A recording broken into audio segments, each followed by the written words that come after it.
I'm ready, yeah. Go ahead. You look wearily. No, noble mistress, 'tis fresh morning with me when you are by at night.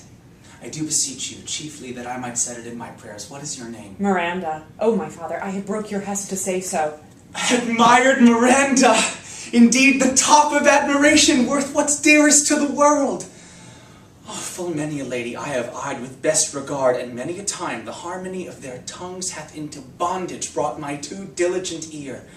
For several virtues I have liked several women, never with any so full soul, but some defect in her that did quarrel with the noblest grace she owed, and put it to the foil. But you, oh, you are so perfect and so peerless, are created of every creature's best. I do not know one of my sex, no woman's face remember, save from my glass mine own, nor have I seen more that I may call men than you, good friend, and my dear father. How features are abroad, I am skilless of, but by my modesty, the jewel in my dower, I would not wish any companion in the world but you. Nor can imagination form a shape besides yourself to like of, but I prattle something too wildly, and my father's precepts I therein do forget. I am in my condition a prince, Miranda. I do think a king. I would not so, and would no more endure this wooden slavery than to suffer the flesh fly blow my mouth. Hear my soul speak. The very instant that I first saw you, did my heart fly to your service. There resides to make me slave to it, and for your sake am I this patient logman. Do you love me? Oh heaven! Oh earth! Bear witness to this sound, and crown what I profess with kind event, if I speak true. If hollowly invert what best is boded me to mischief. I beyond all limits of what else if the world do love, prize, honor you. I am a fool to weep at what I am glad of. Wherefore weep you? At mine unworthiness that dare not offer what I desire to give, much less take what I shall die to want. Hence bashful cunning, and prompt me plain and holy innocence.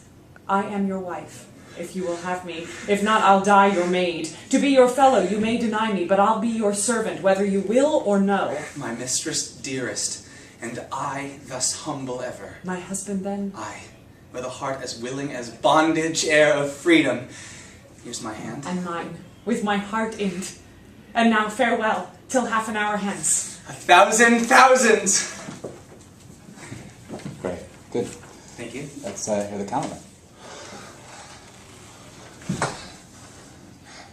All the infections that the sun sucks up from bogs, fens, flats, on prosper fall and make inchmeal a disease.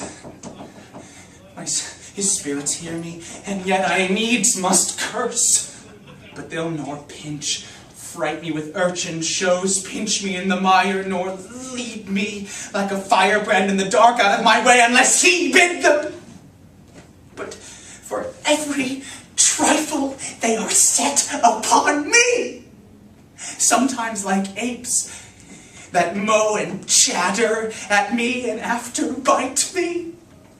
Then like hedgehogs with their tumbling in my barefoot way and mount their pricks at my footfall.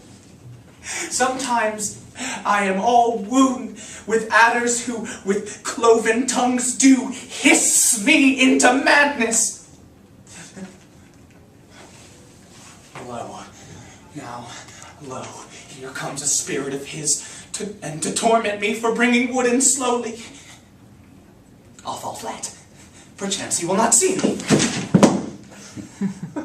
Great. Thanks. And you said you have a monologue? I do. I also have the sides for Stefano. Oh, for Stefano. Do I have Yeah. Stefano? Ah, tell not me. When the butt is out, we will drink water. Not a drop before. Therefore, bear up and boredom. servant monster, drink to me. Servant monster, the folly of this isle. They say there's but 5 upon this isle. We are 3 of them. If the other 2 be brained like us, the state totters. Drink, servant monster. When I bid thee, thine eyes are almost set in thy head. Where should they else be set? He were a brave monster indeed if they were set in his tail. My man monster hath drowned his tongue in sack. For my part, the sea can't drown me. I swam ere I could recover the shore, 35 leagues off and on.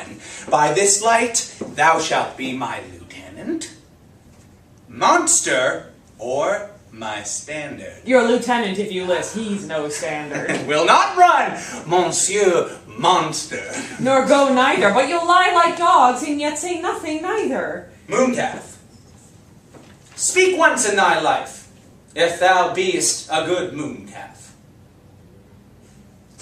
Great. And yes, I do have a monologue. Ferdinand monologue, actually. Oh, great. Good. That's fair.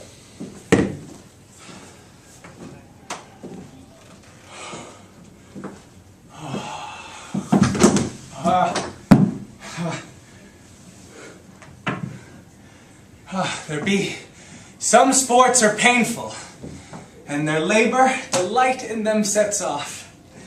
Some kinds of baseness are nobly undergone, and most poor matters point to rich ends. This, my mean task, would be as heavy to me as odious. But the mistress which I serve quickens what's dead, and makes my labors pleasures. She is 10 times more gentle than her father's crabbed, and he's composed of harshness. I must remove some thousands of these logs and pile them up upon a soaring junction.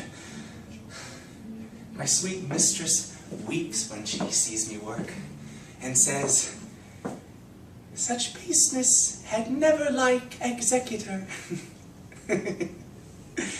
I forget. But these sweet thoughts do refresh my labors most busy list when I do it. Great. Thank you. Thank you. Thanks so much. Thanks for coming in. So